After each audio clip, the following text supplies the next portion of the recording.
Once again welcome back to my YouTube channel Soni maths reasoning GK GS. तो आपको जैसा कि पता है कि इसके पहले हम लोगों का क्लास चल रहा था मैथ का 11वीं क्लास का, लेकिन आज हम लोग फिजिक्स क्लास स्टार्ट करेंगे।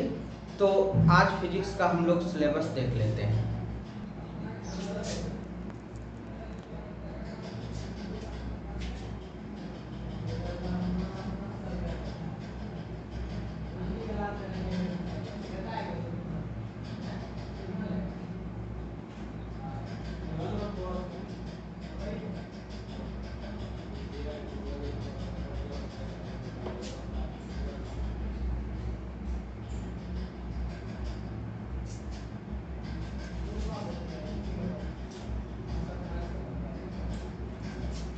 तो देखिए, हम लोग जो क्लास 11 का सिलेबस देखेंगे फिजिक्स का,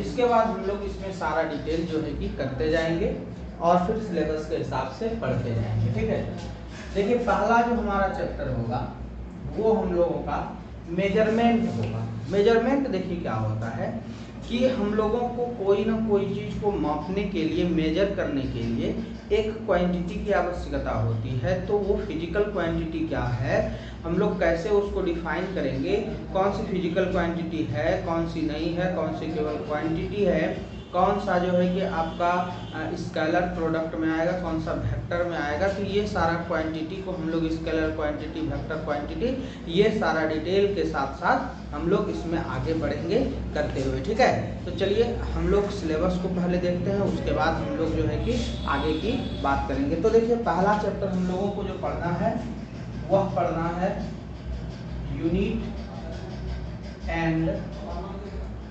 डायमेंशन। ठीक है, ये हम लोगों को पढ़ना है। यूनिट एंड डायमेंशन का मतलब ही हुआ इकाई और विमा। तो मात्रक और विमा, तो हम लोग मात्रक और विमा जो है इसमें पढ़ेंगे।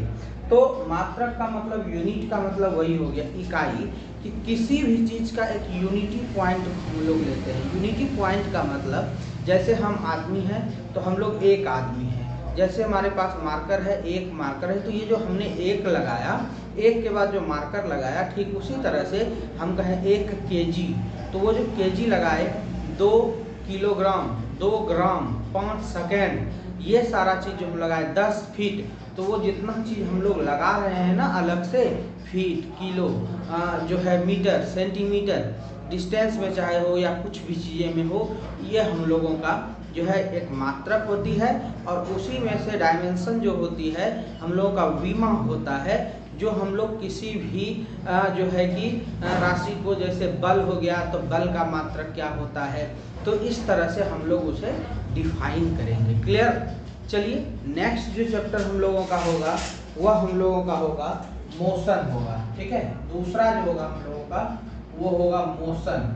मोशन का मतलब होगा, और एक बात हम बताने हम भूल गए कि 50% से ज़्यादा अब हम लोगों को हर चीज़ में ऑब्जेक्टिव की आवश्यकता होती है। चाहे वो आप बीएससीबी का एग्ज़ाम दें, चाहे वो आप सीबीएसई का एग्ज़ाम दें,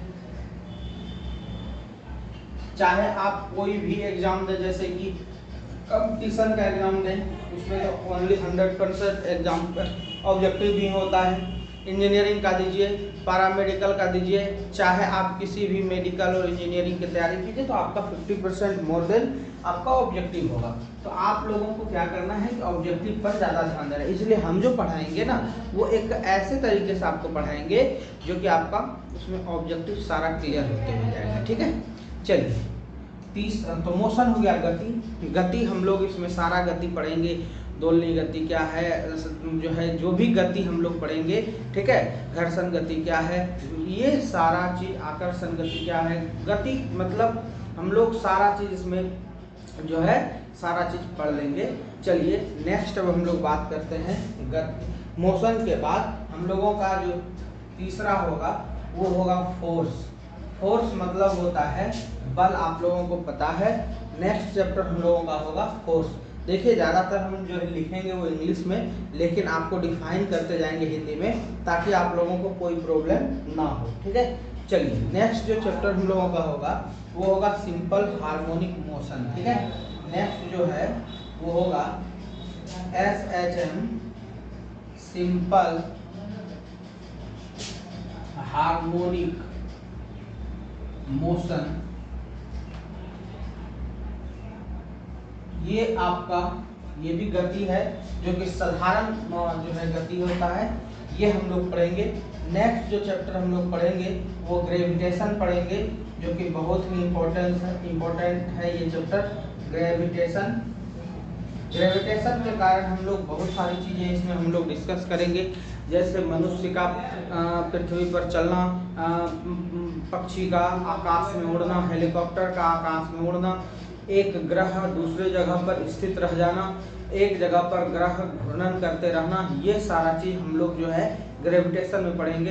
ग्रेविटेशन के कारण हम लोग जो है कि पृथ्वी पर चल सकते हैं, अन्यथा हम लोग हवा में फ्लाई करने लगते हैं। तो ग्रेविटेशन का महत्व हम लोगों का, यानी कि importance of gravitation in my life, तो हम लोग आपको बहुत सारी चीज़ें इसमें बताएंगे। चलिए नेक्स्ट जो हम लोगों का चैप्टर होगा वो होगा हम लोगों का प्रॉपर्टीज ऑफ मैटर। ठीक है, प्रॉपर्टीज ऑफ मैटर।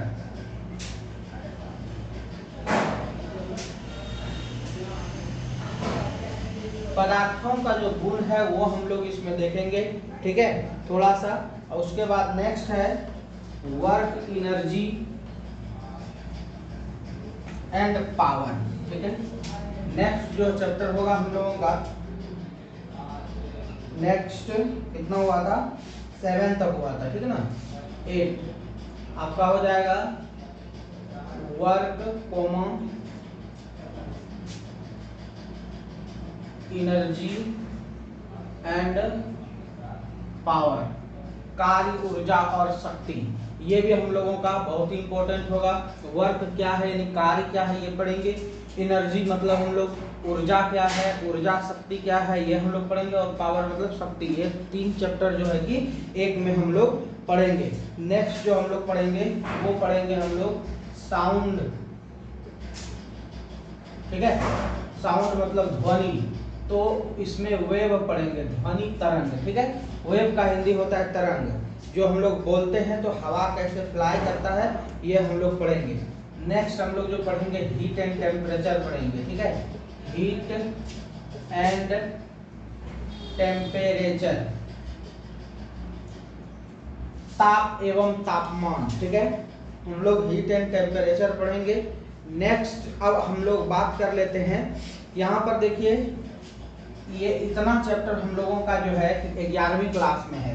यही जब हम लोग आगे जाएंगे तो ऑप्टिक्स पढ़ेंगे, प्रकाशिकी पढ़ेंगे।